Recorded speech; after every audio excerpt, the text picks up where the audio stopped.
ہم کہہ رہے ہیں قرآن میں لکھا ہے ایاک نعبد و ایاک نستعین، یہ کہتے ہیں نہیں جی وہ سلطان باؤ نے تو کہا ہے سن فریاد پیرا دیا پیرا. یعنی ہم آیت پڑھ رہے ہیں اور یہ آگے شعر پڑھ رہے ہوتے ہیں، ہم حدیث پڑھ رہے ہوتے ہیں، یہ کہانیاں اور واقعات سنا رہے ہوتے ہیں. اے پھر کیوں کیا جاندہ جی، اور اے پھر کیوں کیا جاندہ، وہ ہوندے ہی کدھر ہی نہیں ہے. ہم رفع الیدین کی حدیثیں بیان کر رہے ہوتے ہیں، یہ کہتے ہیں جی وہ اے پھر کیوں کیا جاندہ ہے کہ وہ بت رکھ کے آندے سن، وہ سرکار کو پتہ نہیں، سانوں نہیں پتہ کیوں کیا جاندہ ہے. اور بیان کرنے والے بھی ان ناسکے نے. جب سے ہم نے کہا کہ کوئی جھوٹی حدیث ہی سنا دیں، ضعیف چھوڑ دیں، جھوٹی حدیث کسی کتاب میں لکھی ہو، یعنی انگوٹھے چومنے والی جھوٹی حدیثیں ہیں لیکن کہیں لکھی ہوئی ہے موضوعات شریف میں. وہ گھڑی ہوئی حدیثوں کے اوپر جو کتاب لکھی ہے نا، ابن جوزی نے بھی لکھی، ملا علی قاری نے بھی لکھی، اور لوگوں نے بھی، کہ بڑی بڑی گھڑی ہوئی حدیثیں کون سی ہیں. لیکن یہ بغلوں میں بت رکھنے والی تو کوئی گھڑی ہوئی حدیث بھی نہیں ہے، اور پبلک کے اندر مشہور ہے. پھر ہمیں بتانا پڑتا ہے کہ بھائی رفع الیدین تو نماز کا حسن ہے، حضور نے حکم دیا ہے جی حکم کتنے ہے. اور ایک وہ دیوبندیوں کا مولوی ہے، وہ اس کا نام رکھا ہے دلیل کا بے تاج بادشاہ. اس کے تاج کے ساتھ جو میں نے کر دیا ہوا ہے نا، وہ کہتا ہے جی میں اتنے لاکھ انعام دوں گا کوئی رفع الیدین کا حکم دکھا دے. سرکار ہم انعام نہیں لیتے، آپ سے آپ کی آخرت کا سوال کرتے ہیں کہ توبہ کریں اپنے اس جھوٹ کے اوپر. ہم دکھاتے ہیں رفع الیدین کا حکم بخاری مسلم سے، لیکن پہلے آپ بات کو سمجھیں، یہ ایک مقدمہ ہے. صحیح بخاری اور مسلم کی متفقن علیہ حدیث ہے. نبی علیہ السلام نے فرمایا اللہ نے مجھے جوامع کلمات کے ساتھ بھیجا ہے، میں بات مختصر کرتا ہوں اور مفہوم گہرا. بخاری مسلم دونوں میں حدیث ہے انما الاعمال بالنیات، اعمال کا دار و مدار تو صرف نیتوں کے اوپر ہے. اب یہ ایک جملہ ہے، اس کے اوپر پوری کتاب لکھی جا سکتی ہے. یہ ہے جوامع کلمات، اس کو آپ ذہن میں رکھیں. اب آ جائیں بخاری مسلم دونوں میں حدیث ہے. مالک بن حویرث کہتے ہیں رضی اللہ تعالیٰ عنہ علیہ السلام، ہم چند نوجوان تھے، 20 دن کے لیے حضور کے پاس گئے، مہمان بن گئے. حضور کی وفات سے 1-1.5 سال پہلے غزوہ تبوک کے موقع پر مسجد نبوی میں ٹھہرے 20 دن تک. آپ کے صبح و شام آبزرو کیے. جب حضور نے دیکھا نا کہ اب ہمیں گھر کی یاد ستا رہی ہے، تو اچھے ٹیچر کی یہی نشانی ہے کہ اس سے پہلے کہ کوئی اکتا جائے خود ہی اسے بھیج دیا جائے. آج تو آپ کہتے ہیں نا حضور میں آپ کے زمانے میں ہوتا تو ہر وقت آپ کو وضو کرواتا رہتا. ایسا نہیں ہوتا، دنیا میں ایسے نہیں معاملات چلتے. تو وہ کہتے ہیں ہمیں اپنے ماں باپ یاد آنا شروع ہو گئے. تو حضور نے جب یہ دیکھا نا کہ اب یہ ان کا انٹرسٹ لوز ہو رہا ہے، تو آپ نے کہا کہ سب کو اکٹھا کر کے کہا کہ اب اپنے گاؤں ایریا میں واپس چلے جاؤ. جب جانا تو جب نماز کا ٹائم ہو تو تم نے مجھے 5 وقت نماز پڑھتے ہوئے دیکھا ہے، ان اوقات میں تم نے نماز پڑھنی ہے. ایک بندہ اذان دے گا جو زیادہ قرآن جانتا ہے اور عمر میں بھی بڑا ہو، وہ تمہاری امامت کروائے. اور صلو کما رأیتمونی اصلی، اور نماز تم نے ویسے پڑھنی ہے جس طرح مجھے تم نے نماز پڑھتے ہوئے دیکھا ہے. کلیئر ہو گیا؟ یہ جملہ آپ کسی انٹرنیشنل عدالت میں بھی لے جائیں تو وہ آپ کے علماء کی جہالت کے اوپر ہنسیں گے کہ اس کے بعد رسول اللہ کو یہ کہنے کی ضرورت ہے کہ جب نماز شروع کرنا تو ہاتھ کانوں تک اٹھانا، جب رکوع میں جانا تو ہاتھ کانوں تک اٹھانا، جب رکوع سے سر اٹھانا تو ہاتھ کانوں تک اٹھانا، سبحان ربی العظیم رکوع میں پڑھنا، سبحان ربی العلیٰ سجدے میں پڑھنا، فجر کے 2 فرض پڑھنا، زور کے، یہ سارا کچھ آپ کو کہنے کی ضرورت ہے جو لوگ 20 دن سے حضور کو دیکھ رہے ہیں. اس کے بعد صرف ایک ہماری ذمہ داری ہے کہ جس شخص کو حضور نے یہ کہا نا تم نے نماز ویسے اسٹیبلش کرنی ہے جس طرح مجھے تم نے دیکھا ہے، ہم اس شخص سے یہ بتا دیں کہ حضور کو نماز پڑھتے ہوئے اس نے کیسے دیکھا ہے. پھر کام ختم ہو گیا نا. رفع الیدین کا حکم آ جائے گا نا بیچ میں، جب آپ نے کہا تم نے نماز اس طرح پڑھنی ہے جس طرح مجھے پڑھتے ہوئے دیکھا، جوامع کلمات ہو گئے. تو سرکار مالک بن حویرث سے پوچھ لیں، بخاری مسلم دونوں میں موجود ہے کہ مالک بن حویرث رضی اللہ تعالیٰ عنہ کہتے ہیں کہ جب نبی علیہ السلام نماز شروع کرتے تو دونوں ہاتھ کانوں تک اٹھاتے. بخاری میں صرف ہے کہ اٹھاتے، مسلم میں ہے کانوں تک، اور بخاری میں عبداللہ بن عمر کی جو حدیث ہے اس میں ہے کندھوں تک. ہتھیلیاں کندھوں کی سیدھ میں، انگلیاں کانوں کی سیدھ میں، یا یوں بھی اٹھا سکتے ہیں، کانوں تک اٹھاتے. اور رکوع میں جاتے وقت کانوں تک اٹھاتے، اور رکوع سے سر اٹھاتے تو کانوں تک اٹھاتے. مالک بن حویرث خود نماز کا طریقہ سکھا رہے ہیں, بلکہ بخاری میں الفاظ ہیں, وہ کہتے ہیں نماز کا میرا ارادہ نہیں تھا, میں تمہیں نماز سکھانے کے لیے بتا رہا ہوں کہ میں نے نبی علیہ السلام کو اس طرح نماز پڑھتے ہوئے دیکھا ہے رفع الیدین کے ساتھ. اور ایون بخاری میں جلسہ استراحت آیا ہے کہ مالک بن حویرث پہلی اور تیسری رکعت میں اس وقت تک نہیں کھڑے ہوتے تھے دوسری اور چوتھی رکعت کے لیے جب تک بیٹھ نہ جائیں دوسرا سجدہ کر کے بھی. ویسے تو الگ سے بھی بخاری میں حکم ہے, نبی علیہ السلام نے ایک تیزی سے صحابی کو نماز پڑھتے ہوئے دیکھا تو فرمایا دوبارہ پڑھو, تم نے نماز نہیں پڑھی. 3 دفعہ ہوا تو چوتھی دفعہ آپ نے جب اس کو نماز کا طریقہ سکھایا تو اس میں آپ نے فرمایا پوری تفصیل کے ساتھ ہے, جب آپ سجدے پہ پہنچے فرمایا پہلا سجدہ کرو پھر سکون سے بیٹھ جاؤ, پھر دوسرا سجدہ کرو پھر سکون سے بیٹھو اور پھر اگلی رکعت کے لیے کھڑے ہو. اس میں جلسہ استراحت کا ذکر موجود ہے. مالک بن حویرث کہتے ہیں میرا ارادہ نہیں تھا, میں صرف نماز سکھانے کے لیے تمہیں بتا رہا ہوں. اور مالک بن حویرث وہ ہیں جو حضور کی وفات سے 1-1.5 سال پہلے مسلمان ہوئے ہیں, اور آپ کو دیوبندی بریلوی حنفی یہ کہانی کرا رہے ہیں جی مکے میں رفع الیدین ہوتا تھا, مدینے میں منع ہو گیا. اور رفع الیدین کے جتنے راوی ہیں نا میجورٹی وہ ہیں جو فتح مکہ کے بعد مسلمان ہوئے ہیں, ہجرت مدینہ نہیں, فتح مکہ کے بعد 8 ہجری کے بعد. وائل بن حجر کی حدیث ہے مسلم شریف میں, ابو داؤد میں, بلکہ وائل بن حجر تو پھر 1 سال بعد ابو داؤد میں سنن نسائی میں آئے کہ دوبارہ آئے, وہ کہتے ہیں میں نے سردیوں میں دیکھا کہ صحابہ کرام چادروں کے اندر سے رفع الیدین کر رہے ہوتے تھے. اس سے یہ بھی مسئلہ پتہ چل گیا کہ چادر کے لیے ہاتھ باہر نکالنے کی ضرورت نہیں, اندر سے بھی رفع الیدین ہو سکتا ہے. 8 ہجری میں بندہ مسلمان ہو رہا ہے, 9 ہجری میں وہ دوبارہ سردیوں کے موسم میں حضور کی نماز دیکھنے کے لیے آیا مدینہ شریف اور رفع الیدین سے پڑھتے ہوئے دیکھ رہا ہے. تو مسوخ کس ٹائم ہوا ہے؟ کوئی نہیں ہوا سرکار. سنی اور شیعہ دونوں قائل ہیں رکوع میں جاتے وقت, رکوع سے اٹھتے وقت اور تیسری رکعت سے اٹھتے وقت رفع الیدین کرنے کے اوپر. یہ دلیل کے بے تاج بادشاہ جو ہے نا, ان کے تاج کی حقیقت یہ ہے جو میں آپ کو بتا رہا ہوں. یہ لوگوں کا علمی لیول ہے. جی رفع الیدین کا حکم دکھائیں, جی دکھا دیا. اب آپ کے پاس قیامت تک ٹائم ہے کہ آپ نے بتانا ہے کہ مالک بن حویرث نے یہ جو نعوذ باللہ غلط نماز سکھائی, کب انہوں نے توبہ کی یہ غلط نماز سکھانے سے, یہ ذرا آپ نے بتانا ہے. ابو حمید سعدی کی حدیث بخاری میں بھی ہے اور تفصیل کے ساتھ جامعہ ترمذی اور سنن نبی داؤد میں. 10 صحابہ کی موجودگی میں انہوں نے نماز کا طریقہ جب سکھایا تو باقی 10 لوگوں نے کہا کہ آپ تو بالکل اینڈ پہ مسلمان ہوئے ہیں. انہوں نے کہا کہ اس میں کوئی لڑائی جھگڑے والی بات نہیں, میں تمہارے سامنے نماز پڑھتا ہوں, اگر میں غلطی کروں مجھے بتا دینا. تو انہوں نے 10 صحابہ کی موجودگی میں نماز پڑھی. اس سے یہ بھی ثابت ہو گیا کہ وہ شخص نماز کا طریقہ بیان کر رہا تھا جو اینڈ پہ مسلمان ہوا, اور باقی صحابہ کہہ رہے ہیں تو بالکل آخر میں آیا. اور پھر جب وہ نماز کا طریقہ بتا چکے تو 10 نے بیک زبان کہا کہ آپ نے بالکل صحیح نماز پڑھی, رسول اللہ اسی طرح نماز پڑھا کرتے تھے. مراد یہ کہ حضور کی وفات کے بعد ذکر ہو رہا ہے, اور یہ ایٹ لیسٹ 30 سال بعد کا واقعہ حضور کی وفات کے. فوراً بعد بھی کوئی فرق نہیں پڑتا. 10 کے 10 کو غلطی, جس میں ابو قتادہ بھی شامل ہے سینئر اصحاب میں سے, اس میں انہوں نے رفع الیدین کا ذکر کیا ہے, جلسہ استراحت کا ذکر کیا ہے, تورک بیٹھنے کا ذکر کیا ہے. چوتھی رکعت میں بائیں سرین پہ بیٹھ کے دایاں یعنی پاؤں کھڑا کر کے اس کے نیچے سے بائیں پاؤں کو گزارنا.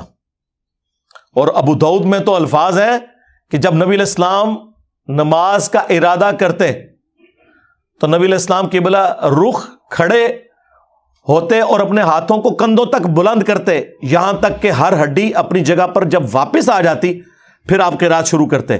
اس سے میں نے ثابت کیا کہ انہوں نے ہاتھ چھوڑ کے نماز پڑھی ہے, کیونکہ جب بھی کوئی نماز شروع کرنے کا ارادہ کرتا ہے تو ہاتھ باندھ کے نہیں نماز پڑھتا, یوں کھڑا ہوا ہے اور وہ نماز یوں شروع کرتا ہے اور ہر ہڈی اپنی جگہ پر واپس آ جاتی. یہاں موقع تھا وہ کہتے ہیں کہ ہر ہڈی دایاں ہاتھ بائیں پر آ جاتا, نہیں, انہوں نے کہا اپنی واپس اپنی جگہ پہ آ جاتی. اس سے نبی علیہ السلام سے بھی ہاتھ چھوڑ کے نماز پڑھنا ثابت ہے. ویسے عبداللہ ابن زبیر کی الگ سے حدیث ہے المصنف ابن ابی شیبہ میں, باقاعدہ باب باندھا ہے امام ابن ابی شیبہ, امام بخاری مسلم کے استاد نے, کہ ان صحابہ اور تابعین کا بیان جو ہاتھ باندھ کے نماز پڑھتے تھے, جو ہاتھ چھوڑ کے. ہمارے نزدیک دونوں طریقے درست ہیں, ہاتھ باندھنا بھی ہاتھ چھوڑنا بھی. تو وہاں پہ پھر 11 صحابہ کی یہ گواہی ہوگی, 10 وہ اور 11واں جو سکھا رہا تھا. تسی 11ویں لی سرکار نو مندے ہو, اسی 11 سرکاراں نو مننے ہیں, اور ساڈی سرکاراں ہو جو صحابہ نے.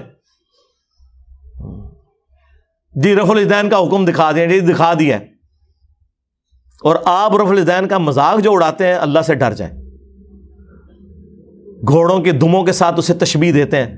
کیا رسول اللہ پوری زندگی اس طریقے سے نماز پڑھتے رہے جس کو آپ نے بعد میں کہنا تھا یہ گھوڑوں کی دمیں ہیں؟ آپ خود سوچیں عقلاً، کیونکہ میں نے تو ثابت کر دیا کہ حضور اپنی وفات سے 1 سال پہلے تک کر رہے ہیں۔ ویسے تو میں نے مسئلہ 70B میں ثابت کیا ہے کہ وفات تک، وہ کہتے ہیں وفات تک کا لفظ جی موجود ہے۔ جب حضور کی وفات کے بعد صحابہ کرام نماز کا طریقہ سکھا رہے ہیں تو وفات تک ہی ہوا نا، لاجیکل ہے۔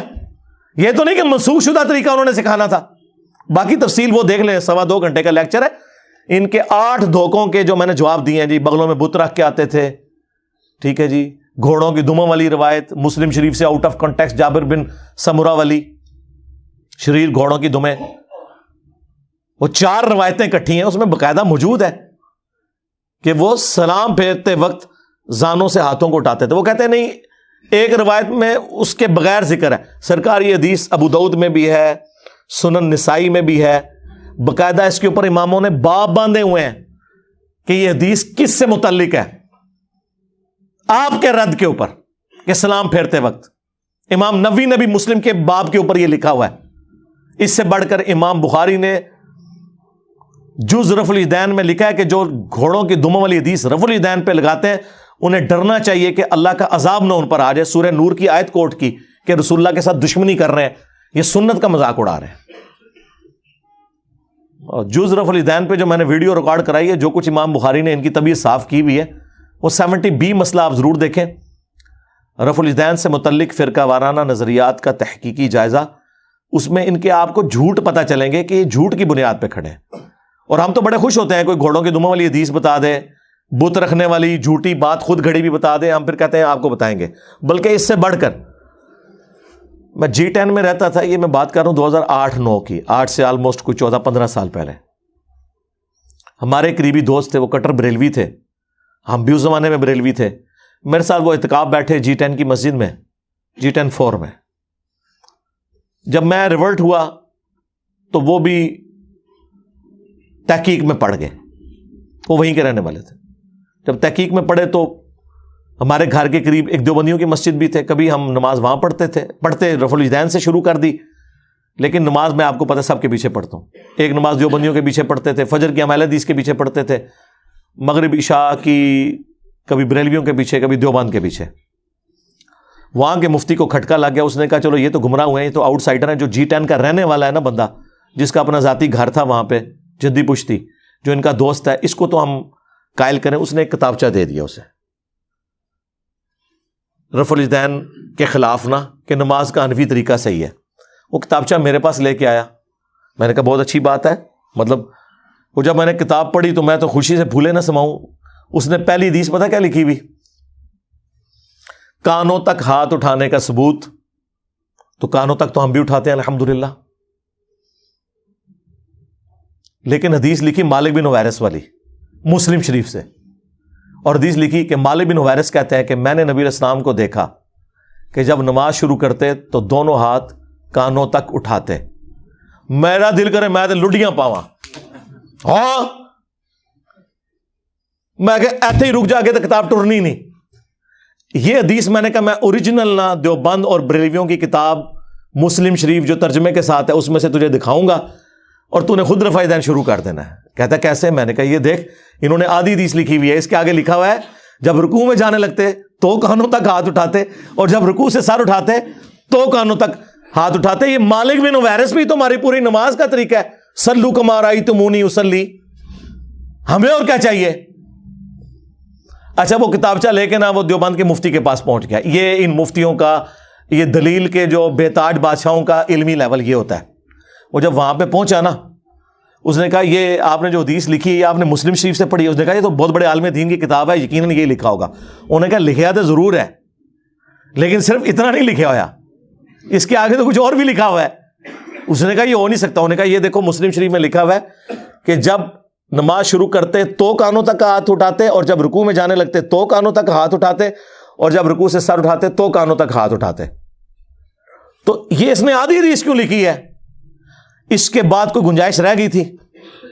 لیکن جب اللہ تعالیٰ ختم اللہ علی قلوبہم وعلی سمعہم وعلی ابصارہم غشاوہ، دلوں پر، آنکھوں پر، کانوں پر مور لگ جائے، جو سورۃ البقرہ میں آیا اور سورۃ الانعام میں آیا کہ ہم ان کے دلوں کو اور آنکھوں کو حق قبول کرنے سے پھیر دیں گے، جیسا کہ پہلی دفعہ جب ان پہ حق کھلا تھا نا تو انہوں نے حق سے اناد کیا تھا، اب ہم ان کے اوپر مورے لگا دیں گے۔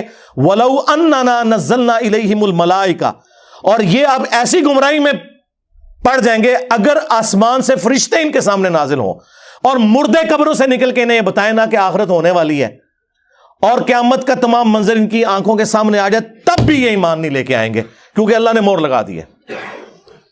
اور یہی ہوا اس کے ساتھ۔ وہ کہتا ہے کہ جی ہم نے یہ آدھی حدیث اس لیے لکھی ہے کہ یہ ہماری دلیل تھی۔ انہوں نے کہا یار حدیث تے پوری دلیل ہوندی ہے، آدھی تے نہیں، یہ تو علماء یہود والا کام کیا ہے۔ افتؤمنون ببعض الکتاب وتکفرون ببعض، کتاب کے کچھ حصے کو مانتے ہو، کچھ کو چھوڑتے ہو، اور پھر اللہ نے کہا اس کی سزا ہے کہ دنیا میں بھی ذلت ہے اور آخرت کا بڑا عذاب تمہارا انتظار کر رہا ہے۔ اور دنیا میں دیکھ لیں میرے ہاتھوں ان کی کیا ذلت ہوئی ہے۔ انہوں نے پچھلے 1000 سال میں جتنی عزت کمائی تھی نا، پچھلے 10-12 سال میں اس سے زیادہ ذلت کما چکے میں۔ میرا ایک نعرہ ان کو لے جاتا ہے کہ میرے نبی سا ہے ہی کوئی نہیں، تیرے بابے تھے شے ہی کوئی نہیں۔ دیکھ لیں ذلت کمائی ہے انہوں نے۔ تو وہ اس کا بھی دفاع کر رہا ہے، وہ کہہ رہا ہے جی ہم نے بس اتنا ہی لکھنا تھا جو ہمیں دلیل چاہیے، کیونکہ ہم نے یہ ثابت کرنا ہے کہ کانوں تک ہاتھ اٹھانے ہیں۔ انہوں نے کہا جس جگہ سے ثابت کر رہے ہو ادھر سے تو پوری بات لوگے۔ یہ ہو سکتا ہے کہ آپ قرآن سے آدھی بات لیں کہ نماز کے قریب مت جاؤ، اور آپ کہیں کہ میں نے یہی بات ثابت کرنی تھی کہ نماز کوئی ضروری نہیں۔ ہم کہیں گے آگے لکھا ہے جب تم نشے کی حالت میں ہو، یہی کہیں گے نا۔ تو یہ کرتے ہیں، اور چونکہ ان کو بڑوں سے یہی عادت پڑی ہوئی ہے آدھی باتیں بیان کرنے کی، آدھی کاٹنے کی، اس لیے میرے بھی آدھے کلپ کاٹ کے نا متنفر کروانے کی کوشش کرتے ہیں، اور مجھے کوئی فرق نہیں پڑتا۔ میں نے آپ کو بارہا بتایا ہے کہ مجھ سے بچنے کا طریقہ یہ ہے کہ اپنی زبانیں بند رکھیں۔ اگر زبان آپ کھولیں گے میں تو کار تک پہنچا کے آواں گا، منجی ٹھوک دیں گا تہاڈی میں، ذہن چ رکھیو، بلکہ ٹھوک دیتی ہے اللہ کے فضل نال۔ جتنا بولو گے، جتنا چیخو گے، کیونکہ میں نے تو پھر جواب دینا نا، آپ میرے پہ الزام لگائیں گے تو میں آپ کو پھر کلیئر کروں گا کہ بھائی یہ بات لکھی ہوئی تھی، یہ تو یہ کہہ رہے تھے۔ تو اینڈ رزلٹ یہ ہے کہ جھوٹے بندے کی تو ایک نہ ایک دن موت ہو ہی جاتی ہے، اور ذلت کی موت ہوتی ہے، جس طرح ان فرقوں کی موت ہوئی ہے۔ الحمدللہ۔